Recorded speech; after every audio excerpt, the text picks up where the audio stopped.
Hello दोस्तों, स्वागत है आप सभी का एयर स्टडी पे। ये हमारा सब्जेक्टिव क्वेश्चन आंसर का थर्ड वीडियो है।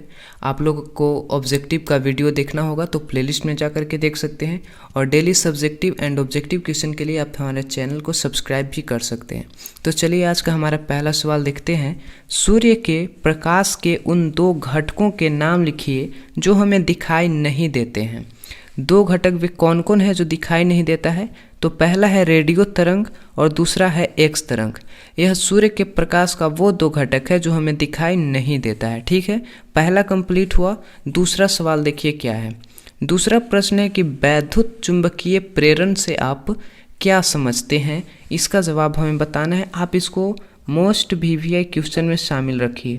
बहुत बार पूछा जाता है वैद्युत चुंबकीय प्रेरण। ठीक है, तो इसका जवाब होगा जब किसी कुंडली को प्रबल चुंबकीय क्षेत्र में बल लगाकर घुमाते हैं तो कुंडली के अंदर एक धारा प्रेरित होती है जिसे विद्युत चुंबकीय प्रेरण कहते हैं।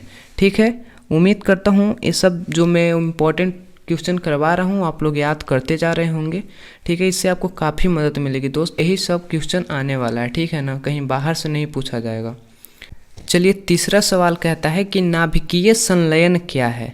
नाभिकीय संलयन क्या है, यह भी इम्पोर्टेंट सवाल रहेगा। ठीक है, इसका जवाब होगा कि परमाणु संलयन, नाभिकीय संलयन या परमाणु संलयन वह प्रक्रिया है जिसके द्वारा दो हल्के परमाणु नाभिक मिल करके भारी मात्रा में ऊर्जा मुक्त करते हैं और एक भारी परमाणु बनाते हैं।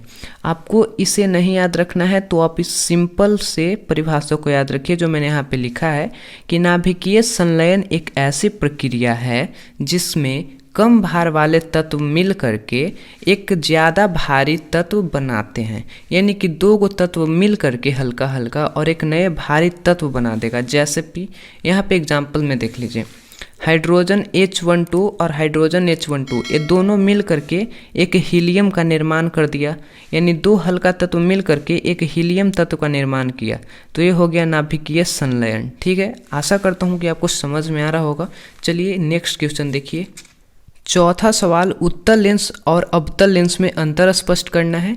और पांचवा कहता है कि आंखों की समंजन क्षमता से क्या तात्पर्य है। ये दोनों सवाल बहुत इंपॉर्टेंट है और इसका जवाब मैं इस वीडियो में नहीं दूंगा क्योंकि इसका मैंने फर्स्ट वीडियो में ही आंसर बता दिया है। तो आप जा करके देख लीजिए, प्लेलिस्ट बना हुआ है सब्जेक्टिव क्वेश्चन आंसर का। ठीक है, चलिए छठा सवाल देखिए। छठा प्रश्न है बायोगैस संयंत्र क्या है? तो देखिए, बायोगैस का उत्पादन जो है एक जैविक रासायनिक प्रक्रिया द्वारा होता है जिसके तहत कुछ विशेष प्रकार के बैक्टीरिया जैविक कचरे को उपयोगी बायोगैस में बदल देते हैं।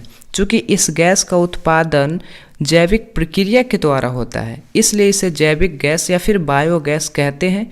इसका परिभाषा आप लोग के लिए इम्पोर्टेंट नहीं है। इम्पॉर्टेंट रहेगा तो एक चीज़ की बायोगैस का मुख्य घटक कौन कौन है। तो बायोगैस का मुख्य घटक होता है मीथेन, कार्बन डाइऑक्साइड और हाइड्रोजन। ऑप्शन में अधिकतर जगह पे आपको मीथेन ही मिलेगा। ठीक है ना, ऑब्जेक्टिव के लिए इम्पोर्टेंट रहेगा। और सब्जेक्टिव में ये पूछ सकता है कि बायोगैस के मुख्य घटक को लिखें तो आपको तीनों को लिखना पड़ेगा। ठीक है, चलिए नेक्स्ट क्वेश्चन देखते हैं। सातवां प्रश्न है दोस्त हमारा, फ्लेमिंग के दाएं हाथ का नियम लिखें। देखिए, दाएं हाथ का नियम और बाएं हाथ का नियम दोनों इंपॉर्टेंट है, लेकिन ज़्यादा इंपॉर्टेंट है बाएं हाथ का नियम। लेकिन देख लीजिए, इस नियम के अनुसार अपने दाएं हाथ की तर्जनी, मध्यमा एवं अंगूठे को परस्पर लंबवत इस प्रकार फैलाएं कि तर्जनी चुंबकीय क्षेत्र की दिशा और मध्यमा चालक में प्रवाहित विद्युत धारा तथा अंगूठा चालक की गति की दिशा को बताए। तो यह फ्लेमिंग के दाएं हाथ का नियम कहलाता है। ठीक है, ये इम्पॉर्टेंट है लेकिन बाएं हाथ के नियम से कम इम्पॉर्टेंट है। ठीक है ना, चलिए सातवां हो गया हमारा। अब आठवां प्रश्न देखिए। आठवां सवाल है दोस्त, उपग्रह और ग्रह में अंतर स्पष्ट करना है। ठीक है, ग्रह और उपग्रह में पहला अंतर होगा कि ग्रह जो है वह सूर्य के चारों ओर चक्कर लगाता है, लेकिन उपग्रह ग्रह के चारों ओर चक्कर लगाता है।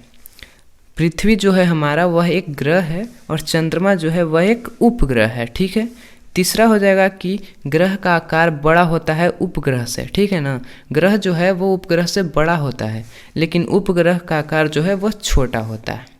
चलिए एक अंतर और है इसमें कि ग्रह का जो गुरुत्वाकर्षण बल है वह अधिक होता है उपग्रह से, यानी कि ग्रह का गुरुत्वाकर्षण बल अधिक होता है और उपग्रह का गुरुत्वाकर्षण बल जो है वो कम होता है। तो दोस्त आज का हमारा इतना ही सवाल था। फिजिक्स का एक सेट पूरा कंप्लीट हुआ है। कल मैं केमिस्ट्री बायोलॉजी का भी क्वेश्चन लेकर के आऊँगा और जवाब के साथ में। तो आप लोग चैनल को सब्सक्राइब कर लीजिएगा। प्लेलिस्ट में जा कर के आप सब्जेक्टिव ऑब्जेक्टिव कोई सा भी वीडियो देख सकते हैं। चलिए मिलेंगे नेक्स्ट वीडियो में, तब तक के लिए जय हिंद।